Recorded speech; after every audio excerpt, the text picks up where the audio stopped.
Good evening, everybody. If I could just have everybody's attention, we are going to start the program here. And certainly, if you want to be looking at the photos in the back of the room, please indulge yourself.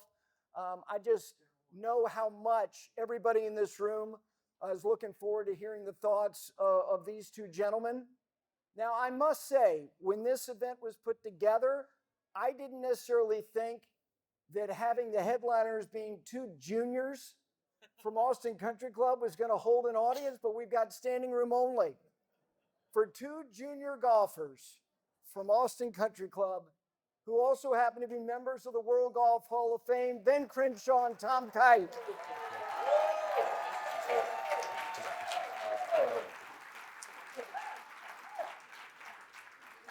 Now, they told me 45 minutes. I could be up here with you guys for hours because I've got questions, but we're going to be efficient. But I think it's important to congratulate Tom on his latest win. Mostly, Sandy is responsible. He used her drive on, I think, every hole. Congratulations on your couples victory. We won the couples championship. All right. Thank you, thank you. Sandy, if you want to come up and take the real bow, please do. Way to go, Sandy. We won $23 in merchandise. I didn't get a dime of it. Wow. And let us also say congratulations to the Crenshaws. 39 years of marriage celebrated in the last week, I believe. Isn't that right? Yes, Julie exactly here tonight? right. Is Julie here tonight? Julie's here somewhere. There's Julie. Congratulations. There she is. And their youngest daughter just got married a couple weeks ago. In Hawaii, right? In Hawaii. Anna Riley, Congratulations. our youngest daughter got married on the Big Island, not far from Four Seasons. Yeah. It was a beautiful wedding. It was. Fantastic. They met my youngest daughter went to USC. And that was the subject of, she told me one night, she said, Dad, I know you want me to go to Texas, but we need to go in here and sit down. And so I said, what is it? He said, I think I could do well out there. And I went, oh. But she did. She's a PA. She's a PA. And he worked for an equity company, Francisco Partners there in San Francisco. But we had a beautiful wedding. So great. Congratulations. Great son-in-law. That's wonderful. He's tremendous. You know, a lot of people have said to me, you need to ask these two. And it's important that we start at the beginning. Because really in the history of golf, if you think about it, there have not been two people who truly grew up playing golf together. And I use with these two guys the comparison of Affirmed and Aladar in 1978. Now, Affirmed won every race. In this case, it was Affirmed would win a race, then Aladar would win a race. They were in photo finishes in all three of the stakes races in 1978. The fact is, these two gentlemen sitting up here tonight, who were junior golfers at this club, had two of the most distinguished careers in the history of golf, not just playing, both being the recipients of the Bob Jones Award, both being Ryder Cup captains, and the fact that one succeeded the next, that two kids who met, I believe, in the parking lot of the Austin Country Club would simultaneously embark on two journeys in this game as distinguishable as anybody is a remarkable thing, and here they sit.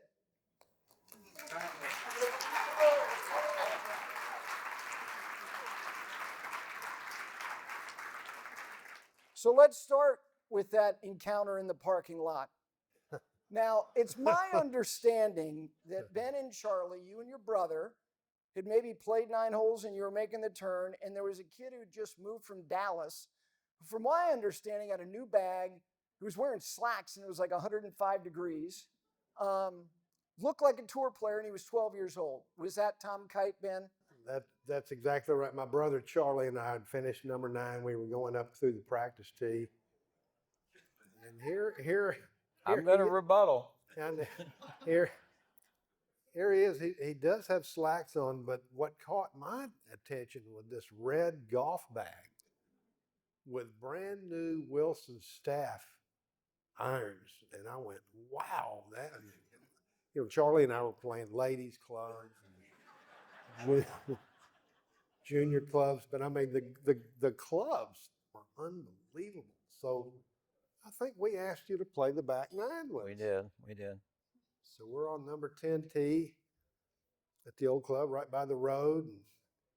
And, Tom, he says, these are men's length clubs. We're all kind of small. So he took a swing at it and it didn't go so well. But Oh, it went way Charlie and worse I than looked that. at each other and said, well, those are men's clubs. But you know what?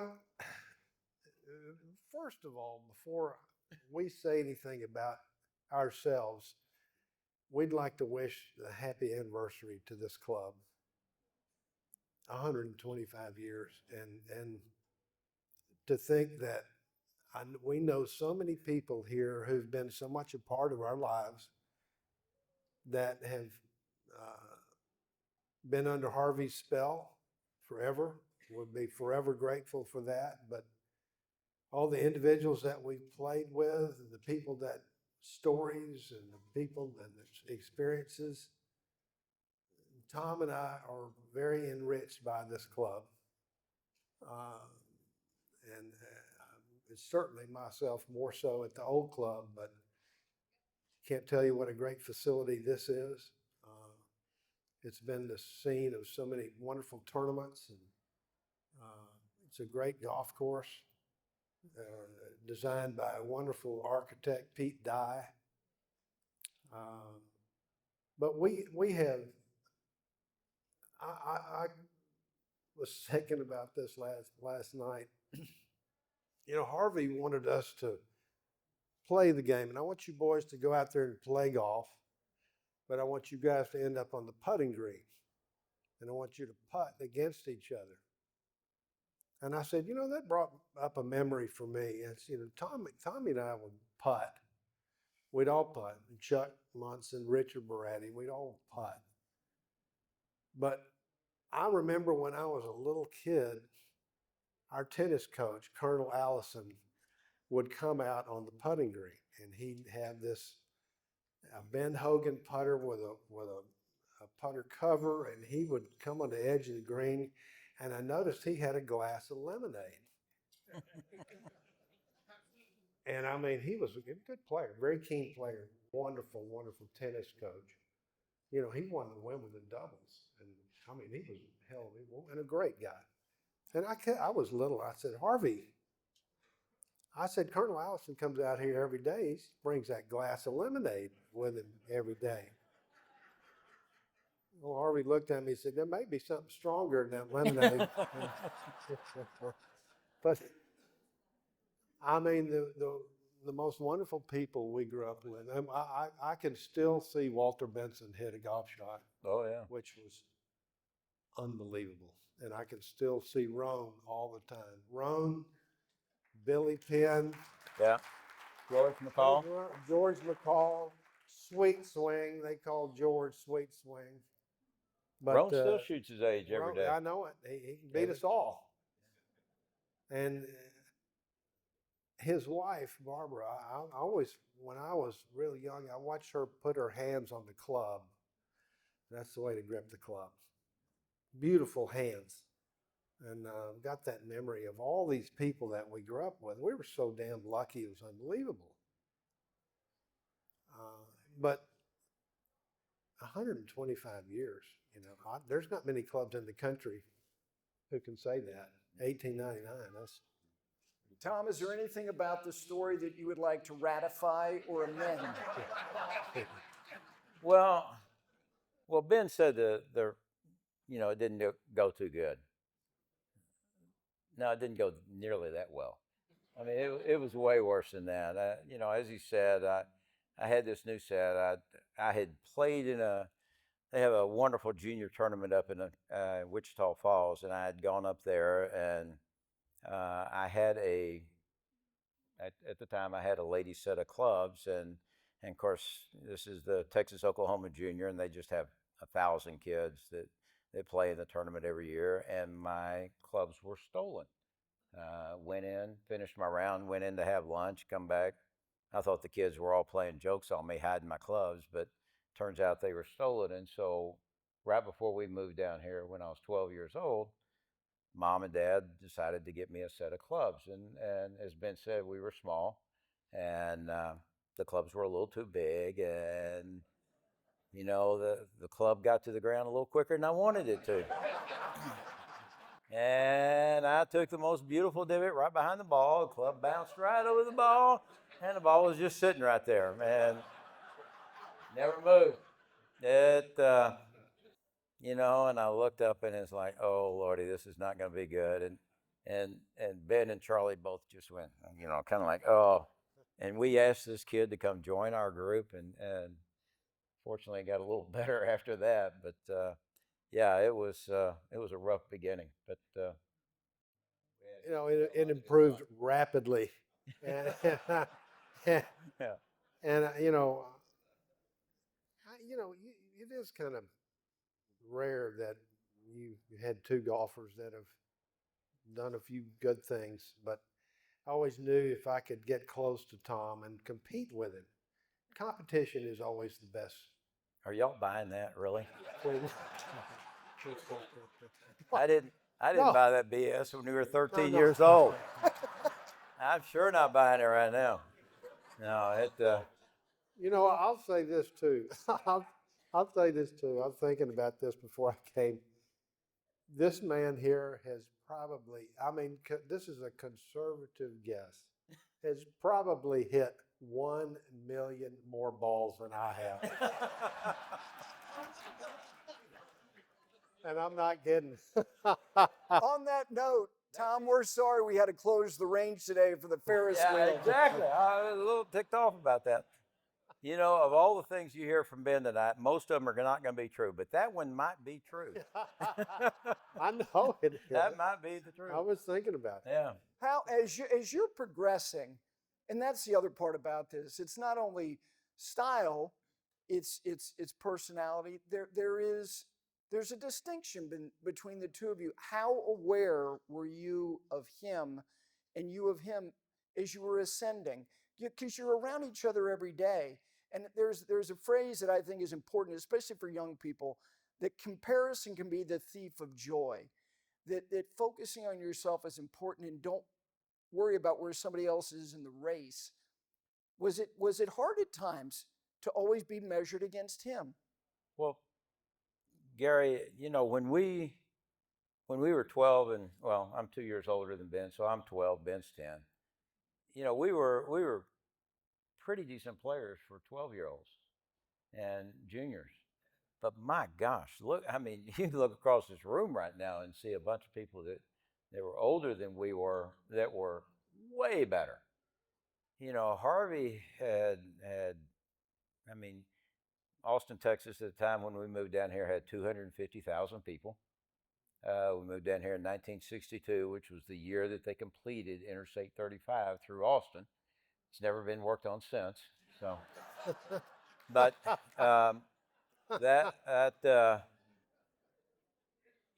for a town that small, and basically it was we had a few public golf courses, but it was a one club town. Everybody that could afford to be a member of the Austin Country Club was. There really wasn't any other club in town, and I will guarantee you there were more single-digit handicaps in this town, whether you're a member of the Austin Country Club or not, than Dallas or Houston or any of the towns. Almost put together, because everybody took lessons from Harvey, or if you didn't take lessons from Harvey, you took lessons from somebody who had taken lessons from Harvey. Be it Coach Hannon or Felix George or guys like that were great teachers. Joe Ballander, that great teachers around town that taught so many people. So, the environment that we grew up in, yes, I was aware of him. I knew he was good, but my gosh, I mean, Rowan and Billy and George McCall and Lester Lundell. And I mean, there's just a list of people. Lester Lundell, I mean, he won the city junior, he won the city amateur, he won the city senior, he won the city super senior. I mean, he is probably one of the best athletes that's ever graced Austin, Texas. And you know, he was a few years older than we were, and we just had so many. We had the great guidance of Harvey, but we had so many role models that were so much better than we were, and for us to, I mean, I can remember the first time in the city championship, I drew Rome Hewitt, and it's like, oh my God, this is not going to be pretty, but and it wasn't. He thumped me pretty good. But Harvey encouraged us to play with older, who were just a little bit older than we were. So he said you could get it in your mind's eye as to what they were doing and what their tempo and their swings are like. And he encouraged us to do that. Him as a teacher, obviously, the world got to know his messaging and his philosophy. But the things that he imparted upon you guys, look, kids are kids. There's a frivolity to being a kid, which is glorious. So a lot of things wash right over you. Did the things that he started to impart upon you, Ben, did they stick right away, or did it need reinforcement every day from him? It wasn't subliminal, but it was very, very evident. I mean, I can remember this is so crazy, but when we were really young, we'd hit a ball and your tee would go just a little bit. He said, pick up that tee. He didn't like clutter. He wanted, in other words, one day he said, a mower's got to go over that tee. So pick that thing up. Things like that are so simple, but that's a nod to the green superintendent, and it's just something you learn very, very. You're thinking about others. You're thinking about other people, and everything that Harvey said and did, he had other people in mind. He was the kindest person I've ever met, other than my mother. Well, one of the things that I've heard from people throughout the day that I've spent some time with, including his daughter. Where is she? Yeah. There she is. Yeah. There she is. And by the way, she was great up here. So y'all better be. She was. And she said to me, I've never been interviewed. And then she told me her age. And I said, well, you just put it back on me. Like, my God, I better be decent at this. But she said that he never encouraged her to do anything she didn't want to do, which is such a great lesson for a parent. That don't be motivated by the things that you want your kids to do that you might get something out of. That there was so much positive reinforcement, Tom, from him. And Barbara was telling me that he never told her things that she did incorrectly. Even when she appealed to him and said, what was wrong with that? He wouldn't touch it. No. It was all about positive reinforcement. Was that your experience from the get-go with him? That was 100% my experience, and that was one of the most frustrating things about Harvey Penick as far as I was concerned, because I'm unbelievably inquisitive and I want to know, and I'm a type A personality, and I look at Ben and it's kind of like, put my hands on the club, take it back, swing it, hit it, and I'm thinking, wait a minute, how do my hands fit on the club? And so I wanted to know all the stuff, and he would give it to me, but he would give it to me on his terms, and it was always positive, and it was always moving in the right direction. And I mean, we moved down here, and again, I'm 12 years old, and I can remember my dad set it up for me to get my first lesson from Harvey, and we're down in the shop, and and getting ready to go up the hill up to the driving range. And he says, jump in the cart. And I'm 12, and I know what I'm doing. I'm going on the PGA Tour. I know that, and we're riding up there, and Harvey says, "Well, uh, what do you kind of want to do with your game?" And I said, "Well, I really plan on going on the PGA Tour in a few years." And he looks at me and he kind of said, "Well, why don't we try to make the junior high golf team first?" It's kind of like, okay, you know, then we'll try to make the high school golf team. Maybe we'll get lucky and go to school at some school like maybe the University of Texas, and you can have some success there, and we'll see what happens. But he kept everything in the right perspective, and I mean, I think back on that day right now, and I'm as you can ask Sandy, and I'm not a very patient person, but I think back to that lesson, and it's kind of like, everything has its time and its place, and let's be patient about it. Can't get there faster than the engine will go. You guys have mentioned people that have been a part of your life, the people in this room that you have played golf with since you were pre-teenage years. Um, and a lot of that is fostered in a club environment, and getting advocacy from a teacher, from an instructor like Harvey was. He was a steward in your life. Um, Ben, in the absence of that, you're not sitting here. You haven't had the life that you've had. Why is it so important that cultures and environments like this? You build some of the best golf courses around the world, but the golf courses are only great as the culture that exists around it. Why are these environments so redeemable for people of all ages that are in this room? Well, I think that I know Tom would second this, and we were junior players, but the club was always great to us to let us play. I mean, there's a lot of clubs around the country that are pretty restrictive for juniors, but they saw the Harvey and Board of Governors always saw to it that we would play and compete, but we felt like we weren't getting in the way, and they encouraged, so that's that's something that you learn at a young age, and you hope that spreads wherever you go. And you see it and you observe it around the country. Uh, but once again, you go back to competition, because Harvey knew that competition at a young age will help you learn and help you strive to compete. Harvey's book was so filled with so much goodness. Young players, he said it was always very difficult to start by yourself. Always find a buddy to play with. That's so important, so important, because you learn together. And I know I talked to somebody tonight who was 8 years old.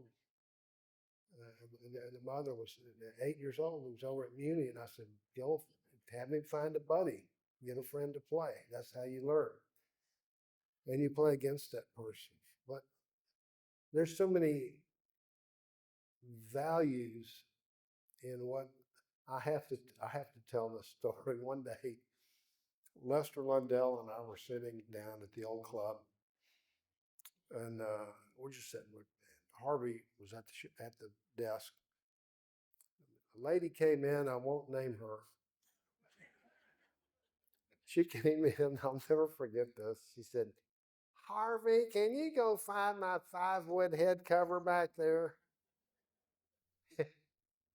Harvey got up and went back in the bag and came back and gave it to her. She left. Harvey came up. It's very rare for Harvey to say anything. He looked at Lester and I. He said, "Sometimes a man's got to be half mule and half man."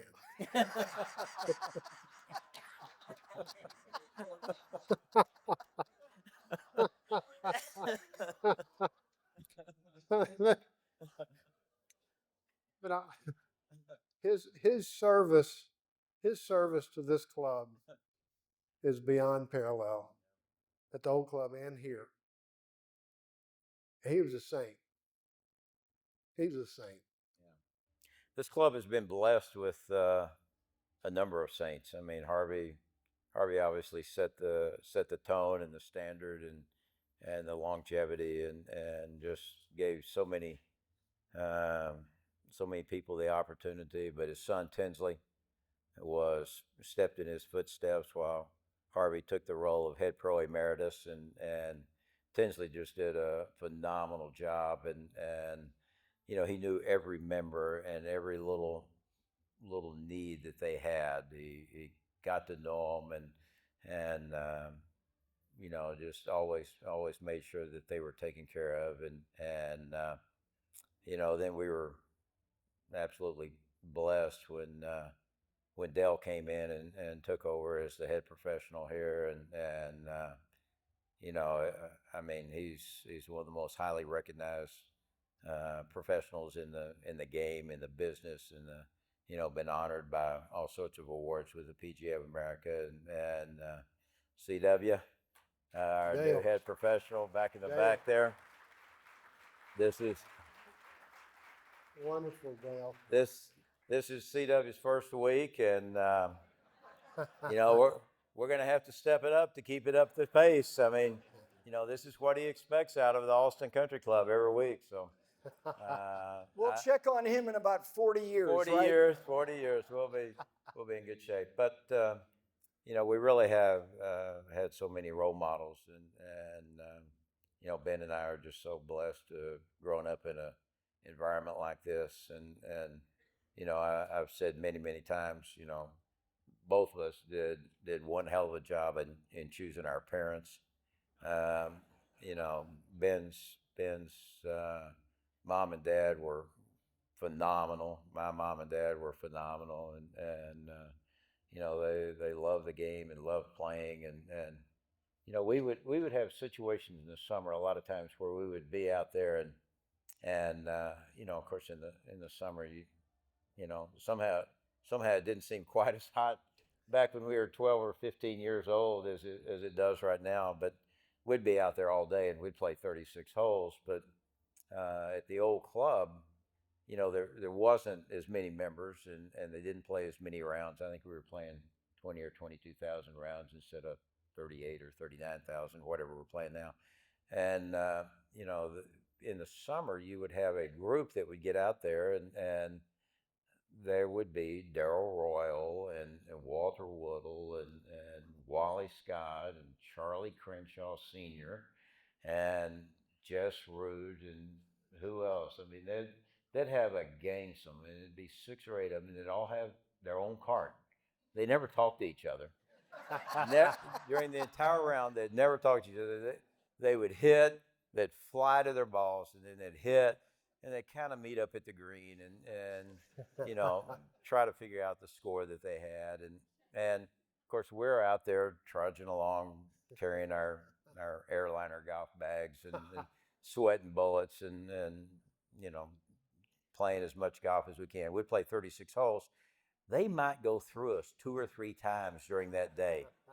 They'd be playing so fast and zipping around that we'd just go, oh, here they come, and we'd just step aside, and they were a blur going through us. We talk about how much golf you guys played together as kids with other kids. How about with your dads? Did you? My love of golf is directly attributable to me identifying the fact that I got him uninterrupted for hours on end. And that carried over to doing many things together, traveling to other parts of the world to play golf. Did you play a lot of golf with your dads as kids? I watched, you bet. Yeah, my dad, played in this game with Ron and Billy Penn, Jimmy Conley. Oh my God, can he play, Lord? And Walter Benson. So I would tag along with them, and they'd let me hit a shot every once when I was a little bitty. But then, I made my own games, and we had a very, very good bunch of junior golfers at the Austin Country Club when we were growing up. And then when Tom came, that just, elevated the competition quite And Tom, a bit. you said that right away when your first impression of the environment was, my God, there are a lot of kids who can play. A lot of kids. We came from Dallas, and we had a pretty good junior program up there at the course where I was learning to play. But when we came down here and mom and dad said we're going to join the Austin Country Club, and I said, oh man, that's pretty cool. And he said, oh, by the way, they play the ball down. They don't move the ball. And I'm playing a golf course up in Dallas that was pretty ratty, and you had to move it around. I mean, to have a chance to hit a shot, and I'm thinking, wow, I don't know whether I can do that or not. But yeah, we came down here, and it was amazing. And yeah, I had a lot of opportunities to play with Dad. There were a number of dads and sons that played. There was good friend of Ben's and mine that grew up here, same age as Ben, but went to my high school. That quite honestly, I think Bob Elliott, who was head pro up in Northwood, up in Dallas, if he had not grown up in Austin, Texas, with the competition that he had here in Austin, Texas, with especially Ben and I being the same age and same school, I think Bob would have been a PGA Tour player and had a very good success. But his dad and Bob and Dad and I played a lot of golf on Sundays and had the matches, and it was great. Who was the biggest hustler in the club? You mentioned names of, seriously, who was? Every club has got a handful of hustlers. And the ones who are laughing loudest are probably guilty. Ben, growing up, like who was there a guy that your dad dog cussed? Roan? Johnny B? Roan was always one of those guys that would kind of cry you to death, and he kind of, oh, I need more shots and all that stuff. And then he'd go out and just thump you like crazy. So Roan was pretty good. Really good. Yeah. You know what? The Dr. Canati, where is he? He's guilty. I know. Listen, I thought about tonight. I have to apologize to Dr. Canati. I'll tell you why. I walked into Harvey's shop one day and I saw this driver that Dr. Canati had ordered from McGregor. And Dr. Canati played on the Ohio State golf team. And I looked at this club, and that's the most beautiful driver I've ever seen in my life. It was a Jack Nicklaus 271 driver. 6 screws? Yeah, 6 screws. And I said, Harvey, whose club is that? He said, that's Dr. Canati's. I don't think that he'd mind for you to go and hit it if you want. So I took that thing, and it was the most beautiful looking club you've ever seen. And I hit this thing. It was sublime. And I came back into the shop and I said, God, this thing is unbelievable. He said, well, I may go have to talk to Dr. Noddy. I said, would you please? And I took that thing. I always felt bad about that. I mean, it was beautiful. I don't think I've ever had a better driver. Oh, God, it was a great driver. People who feel bad don't apologize 50 years later. I know. I didn't know we were going to confessional tonight. Wow. Oh, my God. So we have a fireworks display so we've got a hard out. So I hate that we've got to conclude this. But Tom, I want to start with you. For somebody who has spent so much time at not only here, but the Riverside location and all the formative years with Ben, the things that mean the most to you about this club, what are they? Oh, wow. Well, we've got a fantastic facility. I truly think of all the architects that have been around, Pete Dye, I think, is probably, if not the best, certainly one of the top two or three. And we play one of Pete's best. Our golf course is fantastic, and our club is great. But all it is a golf course. A club is people, and we've got a lot of great people here. And you know, Sandy and I were walking around out there. I mean, we tried to get in line to get on the Ferris wheel, but there are too damn many kids out there. So they kept cutting in line in front of us, and so we never got on the Ferris wheel. But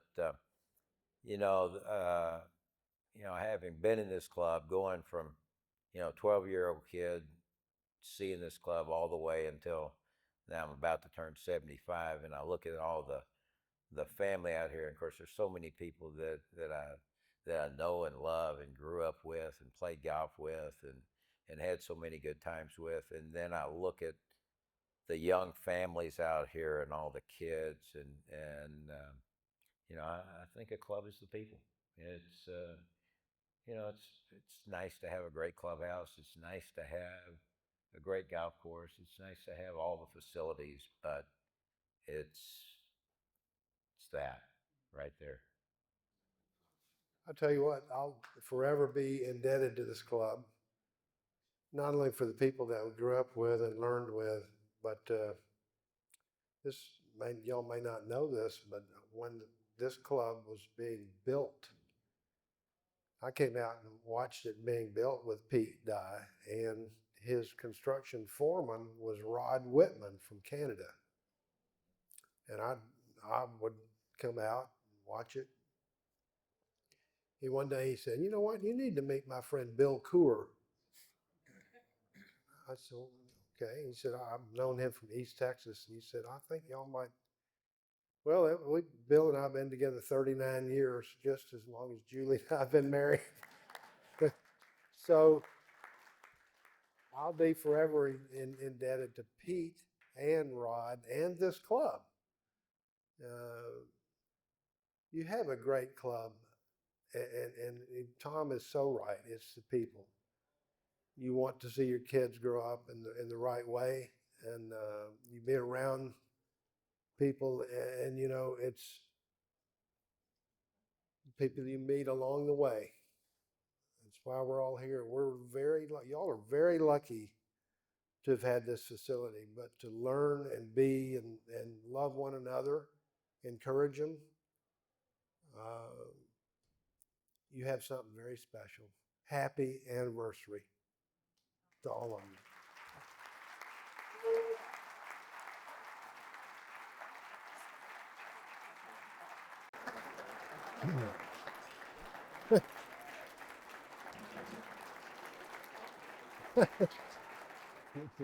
Love you, man. Love you too. Love you too. Always. Thank you. Thank you. Thanks very much. So everybody, if you can make your way outside over to the driving range for the fireworks display, and on behalf of all of us, thank you to Ben and Tom, and thank you all for being here.